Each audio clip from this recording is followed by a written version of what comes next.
ओम श्री साईनाथाय नमः। ओम श्री साईनाथाय नमः। ओम श्री साईनाथाय नमः।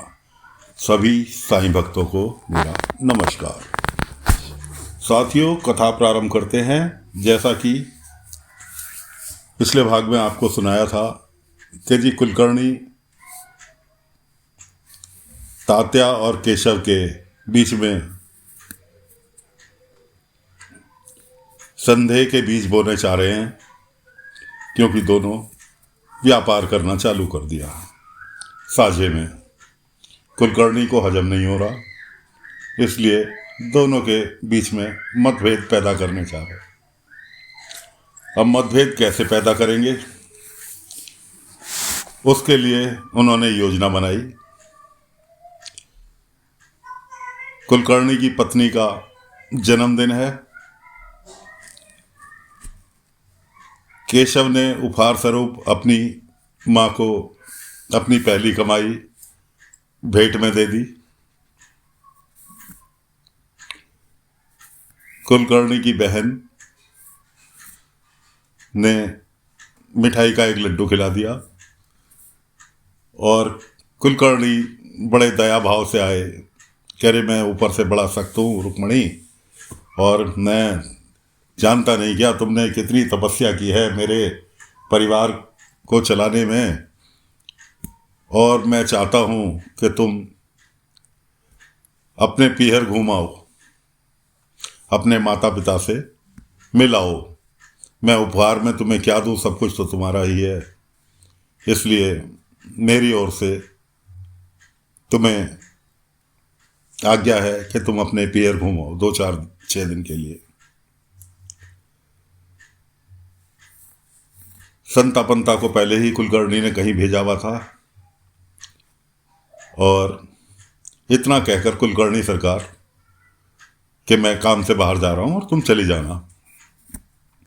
अब बेचारी रुक्मणी जी जाएं तो किसके साथ जाएं?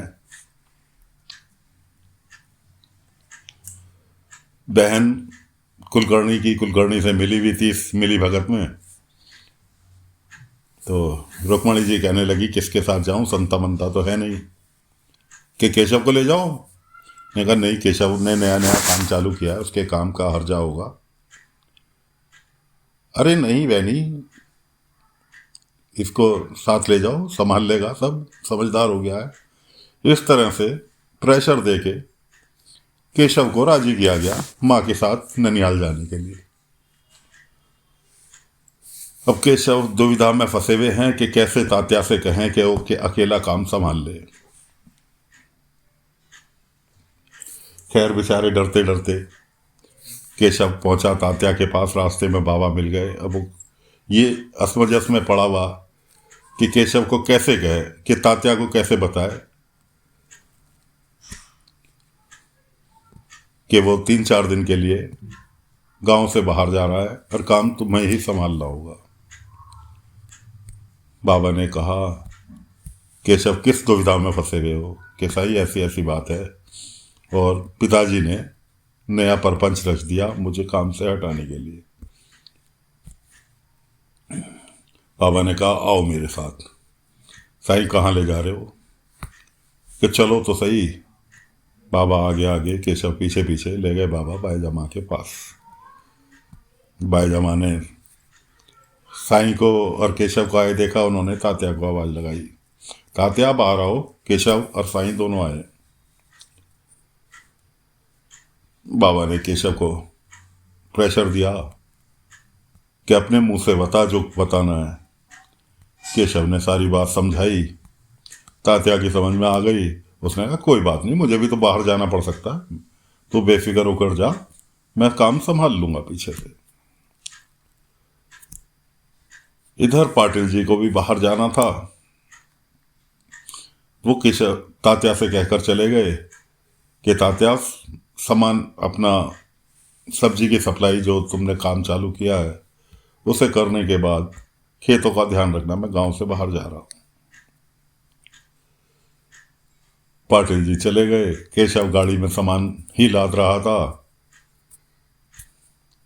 कि इतने में एक व्यक्ति आता है। आकर तात्या से बोलता है, तात्या तुम ही हो? कि हाँ मैं ही तात्या। कि वो जाते जाते केशव कह गया था कि सप्लाई का काम मेरे पीछे से तुम संभाल लेना, तात्या अकेला है, इसलिए सप्लाई की जिम्मेवारी तुम्हें देकर जा रहा हूँ।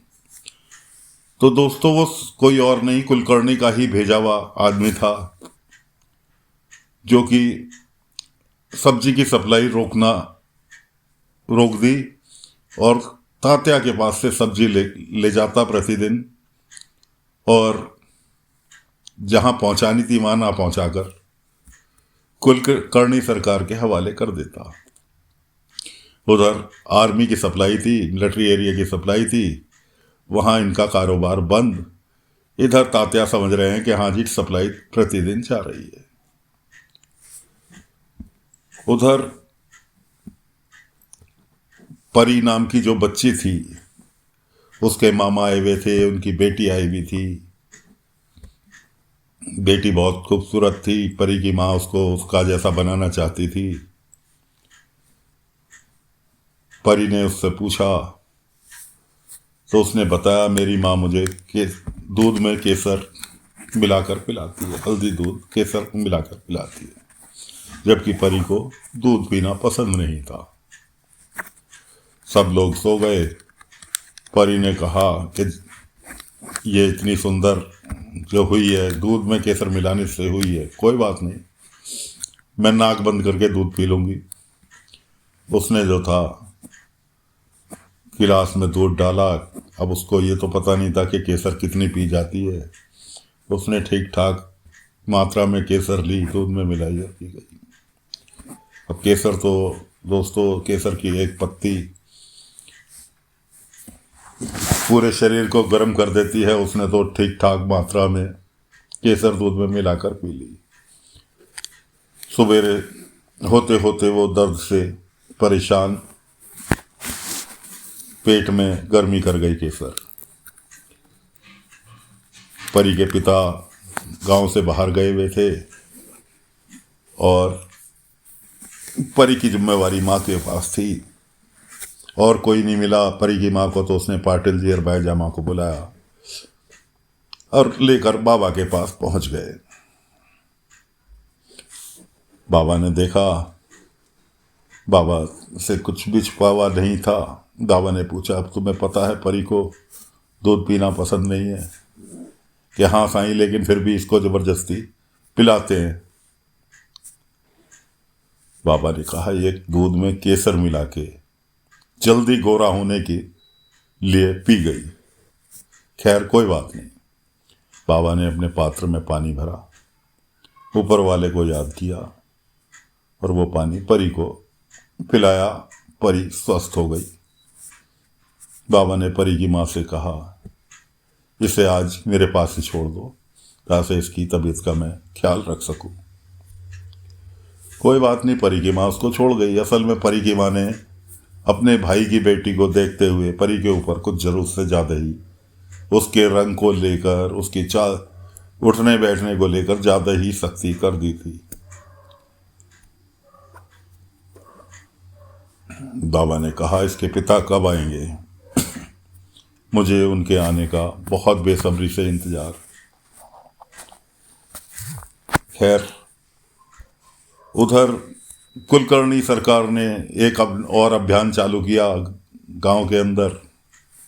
कोई अंग्रेज अधिकारी कुलकर्णी के पास आ रहा था, तो कुलकर्णी ने घोषणा कर दी कि आज के दिन कोई भी ग्रामवासी काम पर नहीं जाएगा, सब मिलकर शिरडी गांव की साफ सफाई करेंगे। अब भला कुलकर्णी का आदेश कौन टाल सके? बेचारे गांव वाले जो प्रतिदिन मजदूरी करके खाना खाते थे, मजबूरी वश उन्हें भी तो सफाई अभियान में लगना पड़ा। यहाँ तक कि पाटिल जी की माँ जो बिल्कुल वृद्ध थी, उन्हें भी साफ सफाई अभियान में, मतलब कहने का किसी भी बच्चे को, बूढ़े को नहीं छोड़ा गया, साफ सफाई अभियान में लगा दिया कुलकर्णी सरकार ने और मुखिया बना दिया अंता पंता को। अब सभी लोग सफाई में लगे हुए थे। कुलकर्णी का भांजा, वो भी बच्चों के साथ साफ सफाई में लगा हुआ था। अंता बंता उसके पास आए, अरे गोविंदा तू क्यों कर रहा है?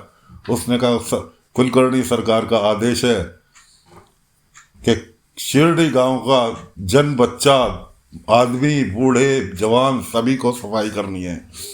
तुम तो अपने आप को शिरडी का मानते नहीं, मैं तो शिरडी का वासी हूँ, इसलिए मैं तो सबकी मदद कर रहा हूँ, इसलिए मुझे तो सफाई करनी है। तुम लोग अपने आप को शिरडी का मानते नहीं, इसलिए तुम कर नहीं रहे, तुम खाली घूम रहे हो। इस तरह से शिरडी की सफाई चालू हो रही है। उधर कुलकर्णी अपना गेम खेल गए, तात्या और केशव को अलग अलग करने का, क्योंकि जो सब्जी की सप्लाई तात्या ये समझकर भेज रहे हैं कि मिलिट्री एरिया में उनकी खाद्य विभाग में जा रही है, वो सप्लाई वहाँ तक पहुँच ही नहीं रही।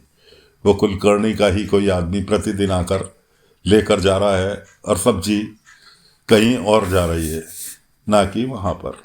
तो इसलिए तात्या ने और केशव ने जो व्यापार मिलकर चालू किया वो तो बंद होने की कगार पर है। तो साथियों, केशव के आने का इंतजार है। रहस्य तो केशव के आने के बाद ही खुलेगा।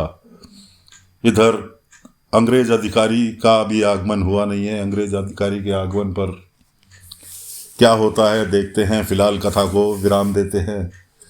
अगले अंक में आगे का हाल लेकर हाजिर फिर होंगे। तब तक के लिए आज्ञा दीजिए। ओम श्री साईनाथाय नमः। ओम श्री साईनाथाय नमः। ओम श्री साईनाथाय नमः।